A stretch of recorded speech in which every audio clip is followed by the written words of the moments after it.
नमस्कार, आप देख रहे हैं केपी न्यूज 24/7। मैं हूं अश्विनी आपके साथ। आइए सबसे पहले एक नजर डालते हैं अब तक के मुख्य समाचारों पर।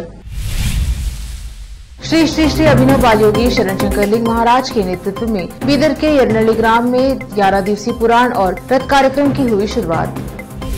हम देखेंगे कि कौन जेल जाता है, मुख्यमंत्री बोम्मे ने कांग्रेस से कही ये बात। बीजेपी के खिलाफ एकजुट हुई बीआरएस एआईएमआईएम। हैदराबाद निकाय चुनाव में ओवैसी के उम्मीदवार का समर्थन करेंगे केसीआर। उद्धव गुट को एक और झटका, संसद में शिवसेना दफ्तर पर हुआ शिंदे गुट का कब्जा। भारत में पहली बार सुप्रीम कोर्ट की कार्यवाही का लाइव ट्रांसक्रिप्शन, अपनी भाषा में दलीलें सुन सकेंगे लोग। पीएम मोदी ने तुर्की और सीरिया में ऑपरेशन दोस्त में शामिल टीम के सदस्यों से की बातचीत।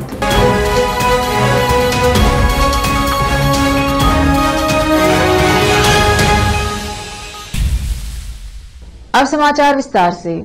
श्री श्री श्री अभिनव बाल योगी शरण शंकर लिंग महाराज के नेतृत्व में बीदर के यरनली ग्राम में स्थित श्री गुरुदत्ता दिगंबर माणिकेश्वर देवस्थान में 20 फरवरी से 2 मार्च तक 11 दिवसीय श्री सद्गुरु दत्ता दिगंबर माणिकेश्वर पुराण और भव्य रथ निर्माण कार्यक्रम आयोजित किया जा रहा है।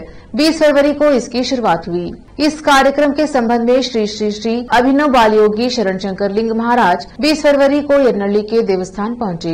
यरनली आगमन पर उनके भक्तों और प्रशंसकों ने उनका भव्य स्वागत किया और उनको शॉल और फूलमाला पहनाकर उनका सम्मान किया। यहाँ पहुंचकर उन्होंने देवस्थान में दर्शन किया और पूजा की, साथ ही भक्तों से मुलाकात की। इस अवसर पर श्री श्री श्री अभिनव बाल योगी शरण शंकर लिंग महाराज और दूसरों ने मीडिया से बात करते हुए इस पुराण और रथ कार्यक्रम के संबंध में विस्तार से बताया।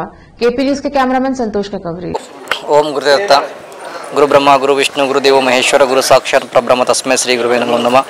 गुरुदेव दत्ता दिगंबर ಮಾಣಿಕೇಶ್ವರ ಹೃದಯದಲ್ಲಿ ಧ್ಯಾನಿಸುತ್ತಾ ಗುರುದೇವ ದತ್ತ ದಿಗಂಬರ ಶಂಕರಲಿಂಗಪ್ಪಾಜಿ ಕೂಡ ಹೃದಯದಲ್ಲಿ ಧ್ಯಾನಿಸುತ್ತಾ ಏಕದಂಡಿ ಪೇಟೆ ಒಡೆಯರಂಥ ಗುರುನಾಥ ಅಪ್ಪಾಜಿ ಪಾದ ಕೂಡ ವಂದಿಸುತ್ತಾ ಹಾಗೂ ವಿಘ್ನೇಶ್ವರ ಸನ್ನಿಧಿಗೆ ಹಣೆ ಹೊಡೆದು ಎಲ್ಲ ಸಮಸ್ತ ಯರನಳ್ಳಿ ಗ್ರಾಮದ ಹಾಗೂ ಬೇದರ ಗ್ರಾಮದ ಎಲ್ಲ ಸದ್ಭಕ್ತರಿಗೆ ಶರಣಾರ್ಥಿ ಹೇಳುತ್ತಾ ದತ್ತ ದಿಗಂಬರ ಮಾಣಿಕೇಶ್ವರ ರಥಯಾತ್ರೆ ಅಂತೇಳಿ ಒಂದು ಭವ್ಯವಾದಂಥ ಒಂದು ಅಪ್ಪರದೊಂದು ತೇರು ಮಾಡ್ತಾ ಇದ್ದೇವೆ।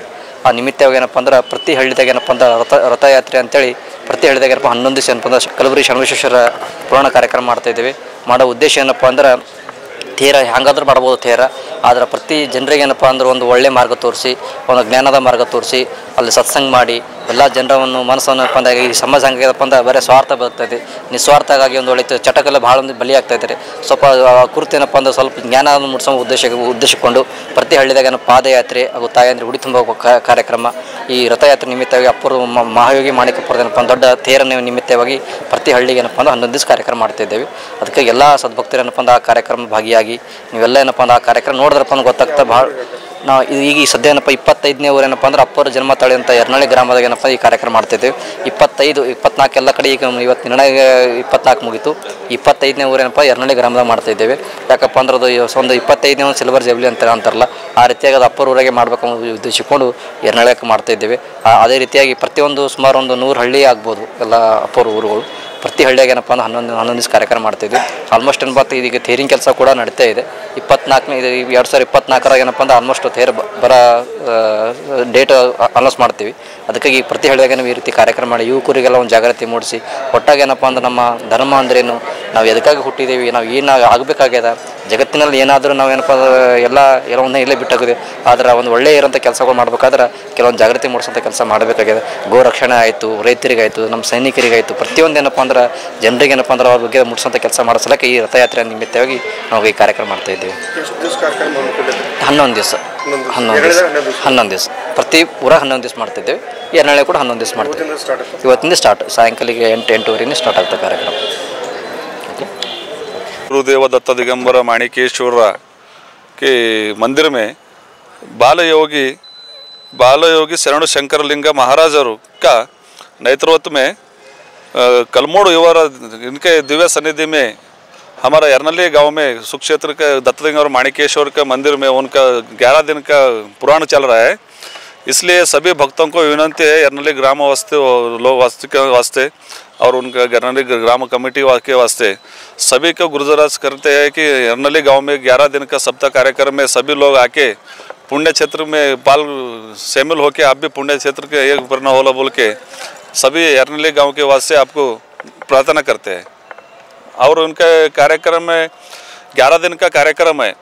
आज 20 तारीख से चालू हो रहे और 2 तारीख तक 11 दिन तक डेली पुराण रहता और पूरे गांव में सभी गांव के तरफ से सबको पूरा गांव में ये रहता, पादयात्रा रहता। अभी सभी महिलाओं को सभी एक अलग अलग कार्यक्रम है। 11 दिन के अलग अलग कार्यक्रम रहता। हमारा शरणु शंकर स्वामी जी डेली एर्नाली गांव में मिलते हैं आपके सभी भक्तों को। इसलिए सबको गुजारिश है कि एर्नाली गांव को आके सभी ये कार्यक्रम को यशस्वी करके दो बोल के आपके पास गुजारिश करते हैं। धन्यवाद। बीदर जिले के औरादबी तालुका में औराद कस्बे के श्री वीरभद्रेश्वर मंदिर में जंगम समाज के प्रसिद्ध स्वामी जियों ने जंगम विराट समावेश के आयोजित किए जाने के संबंध में पत्रकार वार्ता को संबोधित किया। इस अवसर पर सभी ने बताया कि 26 फरवरी 2023 को बीदर जिले के सीमावर्ती तालुका एवं अमरेश्वर के समीप स्थित औराद कस्बे में स्थित गुरुपादप्पा नागमारपल्ली कल्याण मंडप में जंगम विराट समावेश आयोजित किया जा रहा है। हानेगांव श्रीमठ के पूज्य श्री शंकरलिंग शिवाचार्य ने अधिवेशन को लेकर आयोजित पत्रकार वार्ता को संबोधित किया। इस संदर्भ में उन्होंने कहा कि जंगम समाज पूरी तरह से सांस्कृतिक, वैदिक, शैक्षिक, सामाजिक, आर्थिक, धार्मिक और राजनीतिक है। सशक्त और आगामी विधानसभा, जिला पंचायत, तालुका पंचायत के चुनाव में समाज की प्रचंड शक्ति को प्रदर्शित करने के उद्देश्य से इस भव्य सम्मेलन का आयोजन किया जा रहा है। इस विशाल विराट सम्मेलन के कारण जंगम समाज के सभी सदस्यों ने अपने परिवारों सहित बड़ी संख्या में भाग लिया। इस अवसर पर शंकरलिंग शिवाचार्य, श्री हावलिंगेश्वर शिवाचार्य बोरला, श्री बसवलिंग शिवाचार्य कॉलर्स उपस्थित थे। उन्होंने भी इस अवसर पर संबोधित किया। और आज से केपी न्यूज के संवाददाता अलीम पाशा की रिपोर्ट। ಪತ್ರಿಕಾಗೋಷ್ಠಿಯನ್ನ ನಾವು ಇವತ್ತಿನ ಹಮ್ಮಿಕೊಂಡಿದ್ದೇವೆ। ಇದರ ಉದ್ದೇಶ ಏನು ಅಂತಂದ್ರೆ ಬರುವ 26ನೇ ತಾರೀಕು 11 ಗಂಟೆಗೆ ನಮ್ಮ ಔರಾದ ತಾಲೂಕಿನಲ್ಲಿ ಔರಾದ ಪಟ್ಟಣದಲ್ಲಿ ಜಂಗಮ ವಿರಾಟ್ ಸಮಾವೇಶ ಅಂತಕ್ಕಂಥ ಒಂದು ಸಮಾವೇಶವನ್ನ ಆಯೋಜನೆ ಮಾಡಲಾಗಿದೆ। ಈ ಒಂದು ಸಮಾವೇಶಕ್ಕೆ ಎಲ್ಲ ಔರಾದ ತಾಲೂಕಿನ ಎಲ್ಲ ಪ್ರತಿಯೊಬ್ಬ ಸ್ವಾಮಿ ಸಮಾಜದವರು, ಜಂಗಮ ಸಮಾಜದವರು ಜಾಸ್ತಿ ಸಂಖ್ಯೆಯಲ್ಲಿ ತಾವೆಲ್ಲರೂ ಉಪಸ್ಥಿತರಾಗಬೇಕು ಅಂತಕ್ಕಂಥ ಒಂದು ಉದ್ದೇಶವನ್ನು ಇಟ್ಕೊಂಡು ಅದರ ಪೂರ್ವಭಾವಿಯಾಗಿ ಇದೊಂದು ಪತ್ರಿಕಾಗೋಷ್ಠಿಯನ್ನ ನಾವು ಇಟ್ಕೊಂಡಿದ್ದೇವೆ। ಇದರ ಉದ್ದೇಶ ಬೀದರ್, ಕರ್ನಾಟಕದಲ್ಲೇ ಬೀದರ್ ಅಂತಂದ್ರೆ ಮೇಲ್ಮಟ್ಟದಲ್ಲಿ ಇರ್ತಕ್ಕಂಥದ್ದು, ಅಂದ್ರೆ ನಮ್ಮ ಭೂಪಟದಲ್ಲಿ, ಕರ್ನಾಟಕದ ಒಂದು ಭೂಪಟದಲ್ಲಿ ನಕ್ಷೆಯಲ್ಲಿ ಮೇಲಿರ್ತಕ್ಕಂಥದ್ದು। ಅದಕ್ಕೂ ಮೇಲಾಗಿ ಔರಾದ ತಾಲೂಕ್ ಅಂತಂದ್ರೆ ಆ ಬೀದರ್ ಜಿಲ್ಲೆಗಿಂತನೂ ಮೇಲ್ಪಟ್ಟ ಅಂದ್ರೆ ಕೊನೆಯದಾಗಿರ್ತಕ್ಕಂಥದ್ದು। ಇವು 108 ರುದ್ರಾಕ್ಷಿ ಮನೆಗಳಿದ್ರು ಕೂಡ ಅದಕ್ಕೆ ಮೇಲಾಗಿರ್ತಕ್ಕಂಥ ಶಿಖಾಮಣಿ ಅನ್ನೋತಕ್ಕಂಥದ್ದು ಹೇಗಿದೆಯಲ್ಲ ಹಾಗೆ ಈ ಒಂದು ಔರಾದ ಪಟ್ಟಣವಾಗಿದೆ। ಈ ಪಟ್ಟಣದಿಂದ ಬಹಳ ಹಿಂದೆ ನಾವು ಈ ಒಂದು ಸಮಾವೇಶವನ್ನ, ಜಂಗಮ ಸಮಾವೇಶನ ಮಾಡ್ಬೇಕಾಗಿತ್ತು। ಕಾರಣಾಂತರದಿಂದ ಮಾಡಕ್ ಆಗಿರ್ಲಿಲ್ಲ। ಬಾಲ್ಕಿಯಲ್ಲಿ ಆಯ್ತು, ಬಸವ ಕಲ್ಯಾಣದ ಎಲ್ಲಾ ಕಡೆನೂ ಆಗಿತ್ತು। ಇಲ್ಲೇ ವಿಭಾಗವಾಗಿರ್ತಕ್ಕಂಥ ಔರಾದ್ನಲ್ಲಿ ಆಗಿಲ್ಲ ಅನ್ನುವಂತ ಒಂದು ಕೊರಗಿದ್ರೂ ಕೂಡ ಈ ಮುಂಬರುವಂತ 26ನೇ ತಾರೀಕು ಬಹುಶಃ ನನ್ನ ಅನಿಸಿನ ಮಟ್ಟಿಗೆ ಎಲ್ಲಾ ಕಡೆ ಏನಾಗಿದೆಯಲ್ಲ ಅದಕ್ಕಿಂತಲೂ ಮುಂಚೂಣಿಯಲ್ಲಿರ್ತಕ್ಕಂಥ ಸಮಾವೇಶ ಎಲ್ಲ ಆಗ್ತಾ ಇದೆ ಅಂದ್ರೆ ನಮ್ಮ ಔರಾದ್ನಲ್ಲಿ ಆಗ್ತಾ ಇದೆ ಅನ್ನುವಂಥದನ್ನ ಭರವಸೆ ಇವತ್ತು ನನಗೆ ತೋರ್ತಾ ಇದೆ। ಅದಕ್ಕಾಗಿ ಈ ಜಂಗಮ ಸಮಾವೇಶಕ್ಕ ಇಡೀ ನಮ್ಮ ಔರಾದ್ ತಾಲೂಕಿನಲ್ಲಿರ್ತಕ್ಕಂಥ ಎಲ್ಲಾ ಜಂಗಮರು ಕೂಡ ಇದರಲ್ಲಿ ಪಾಲ್ಗೊಳ್ಳಬೇಕಾಗಿದೆ। ಜಂಗಮರಿಗೆ ಒಂದು ಮಾತನ್ನ ನಾನು ಹೇಳಬೇಕಂದ್ರೆ, ಯಾಕಂದ್ರೆ ನಮ್ಮ ಕಾಯಕದೊಳಗೆ ನಾವು ಬಿಜಿ ಆಗಿರ್ತೀವಿ, ಪೂಜೆ ಮಾಡೋದ್ರೊಳಗಾಗ್ಲಿ, ಜೋಳಿಗೆ ಹಿಡಿಯೋದ್ರೊಳಗಾಗ್ಲಿ, ಆದ್ರೆ ಅವತ್ತು ಒಂದು ದಿವಸ ಬೇಗನೆ ಕಾಯಕವನ್ನ ಮುಗಿಸ್ಕೊಂಡು ಔರಾದ ಪಟ್ಟಣದಲ್ಲಿ ಈ ಸಮಾವೇಶದಲ್ಲಿ ಪಾಲ್ಗೊಳ್ಳಬೇಕು ಅನ್ನುವಂತ ಒಂದು ವಿನಂತಿಯನ್ನ ತಮ್ಮೆಲ್ಲರಲ್ಲಿ ಮಾಡ್ತೀನಿ ನಾನು। ಯಾಕಂದ್ರೆ ಎಷ್ಟೋ ಜನ ಅದು ಯಾವಾಗ ಸಿಗುತ್ತೋ ಏನಿಲ್ಲೋ, 337 ದಿವಸ ಆಯ್ತು ಇನ್ನೂ ಸಿಕ್ಕಿಲ್ಲ, ಇನ್ನು ಎಷ್ಟು ದಿವಸ ಬೇಕು, ಇವರೆಲ್ಲ ಸುಮ್ಮನೆ ಹೋರಾಡ್ತಾ ಇದಾರೆ ಅನ್ನುವಂತ ಜಂಗಮರಲ್ಲಿ ಕೊರಗಿದೆ ಅಲ್ಲ, ಆ ಕೊರಗು ಬೇಗ ಆಗುವಂತ ಒಂದು ಕಾರ್ಯಕ್ಕೆ ನಾವೆಲ್ಲ ಕೈ। कर्नाटक के मुख्यमंत्री बसवराज बोम्मे ने विधानसभा को बताया कि राज्य सरकार भ्रष्टाचार के उन 59 मामलों को सौंपेगी जो अब भंग हो चुके हैं। भंग हो चुके भ्रष्टाचार निरोधक ब्यूरो के समक्ष दायर किए गए थे जब सिद्धरामैया के नेतृत्व वाली कांग्रेस सरकार सत्ता में थी। बोम्मे ने राज्यपाल के अभिभाषण पर धन्यवाद प्रस्ताव पर बहस के सरकार के जवाब के दौरान यह बात कही। यह कहते हुए कि भ्रष्टाचार के बारे में बात करने के लिए कांग्रेस के पास कोई नैतिक अधिकार नहीं था। डोमे ने दावा किया कि पार्टी ने लोकायुक्तों को कमजोर कर दिया है और उन्हें एसीबी को सौंपकर मामलों को कवर करने की कोशिश की है। उन्होंने कहा, कांग्रेस के मंत्रियों और तत्कालीन मुख्यमंत्री सिद्धरामैया से जुड़े कई मामले थे। हम सभी मामलों को लोकायुक्त को सौंप देंगे। हम देखेंगे कि कौन जेल जाएगा।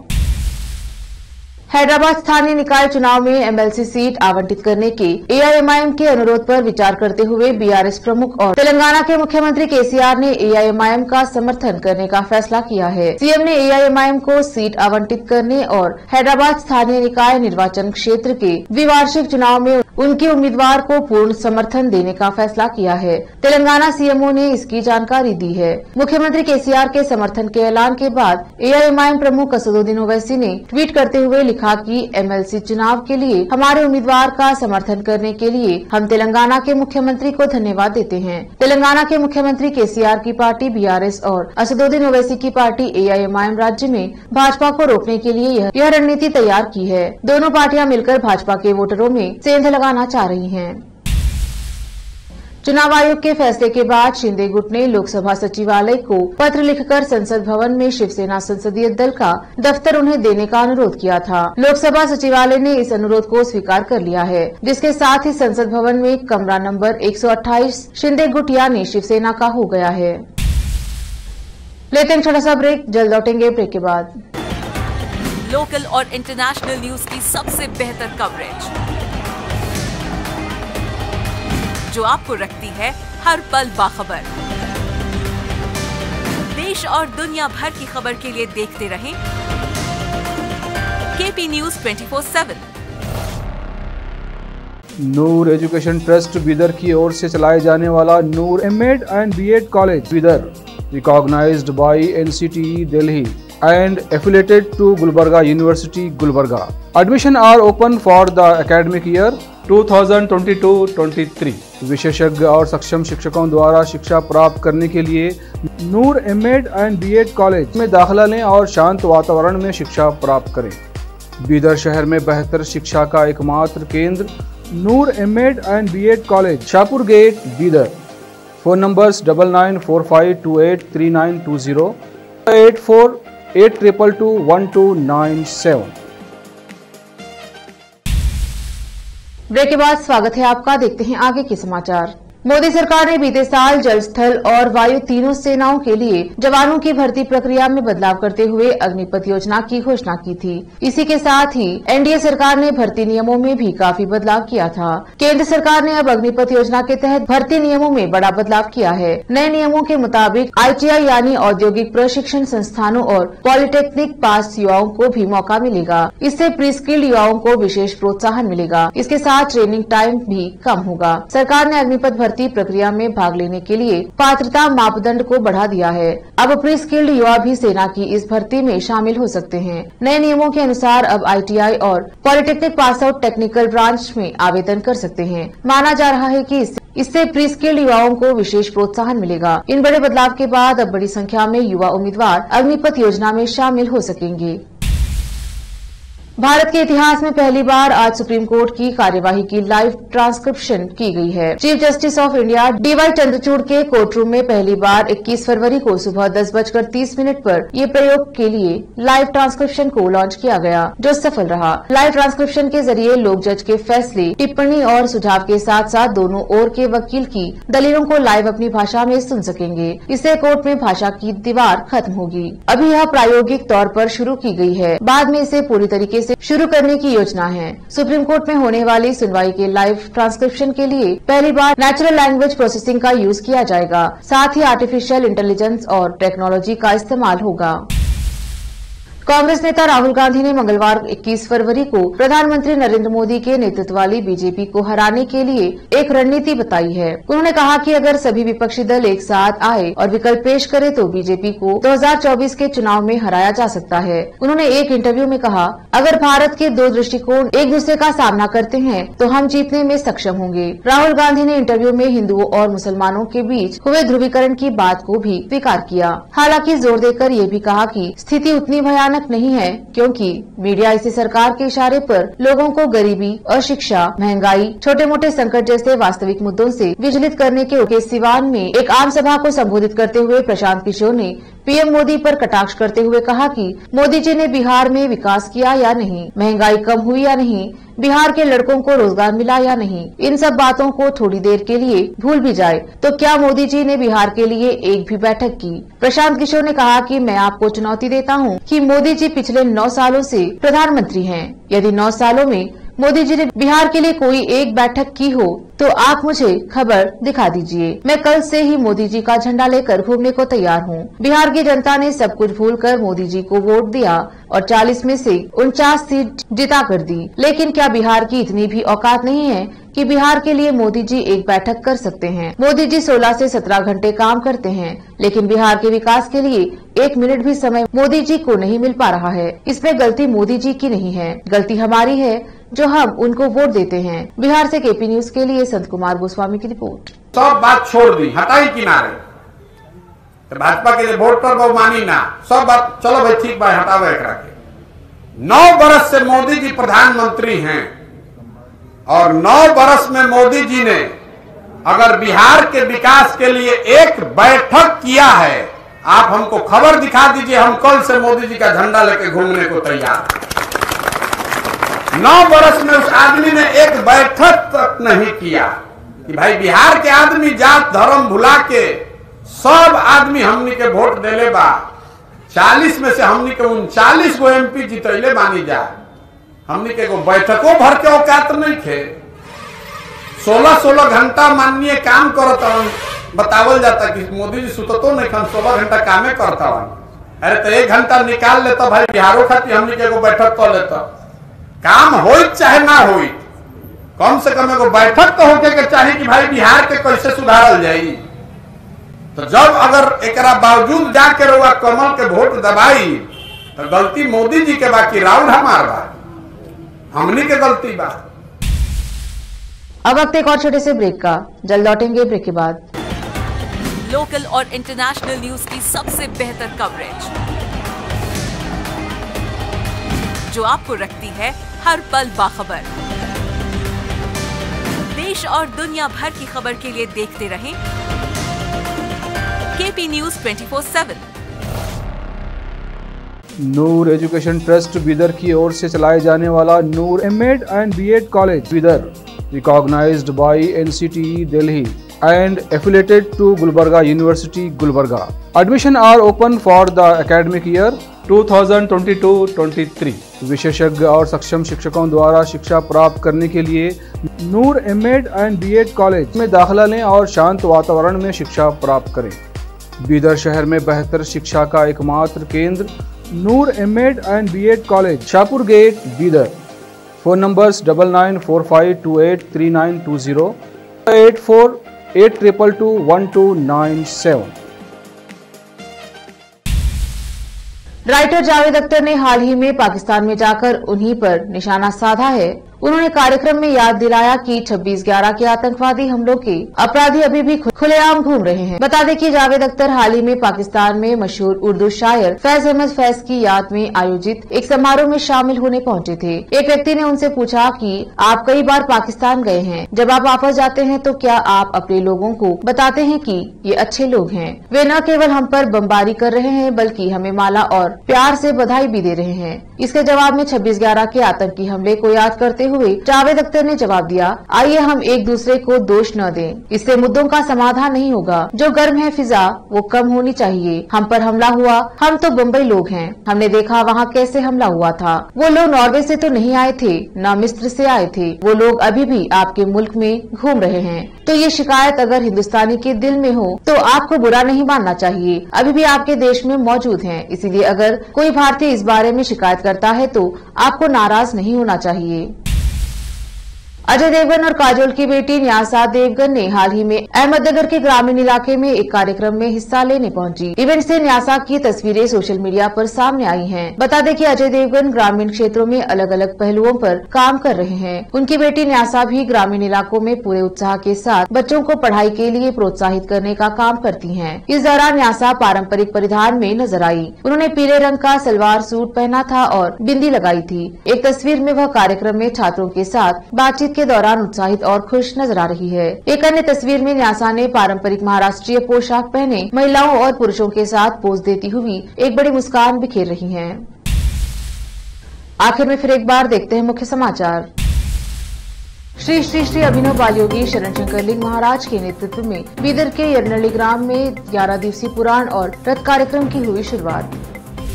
हम देखेंगे कि कौन जेल जाता है, मुख्यमंत्री बोम्मे ने कांग्रेस से कही ये बात। बीजेपी के खिलाफ एकजुट हुई बीआरएस एआईएमआईएम। हैदराबाद निकाय चुनाव में ओवैसी के उम्मीदवार का समर्थन करेंगे केसीआर। उद्धव गुट को एक और झटका, संसद में शिवसेना दफ्तर पर हुआ शिंदे गुट का कब्जा। भारत में पहली बार सुप्रीम कोर्ट की कार्यवाही का लाइव ट्रांसक्रिप्शन, अपनी भाषा में दलीलें सुन सकेंगे लोग।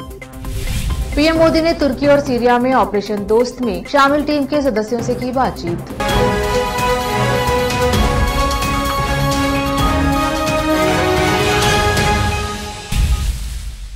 केपी न्यूज में अब तक के लिए इतना ही। देश प्रदेश के समाचारों के लिए देखते रहिए केपी न्यूज 24/7। धन्यवाद।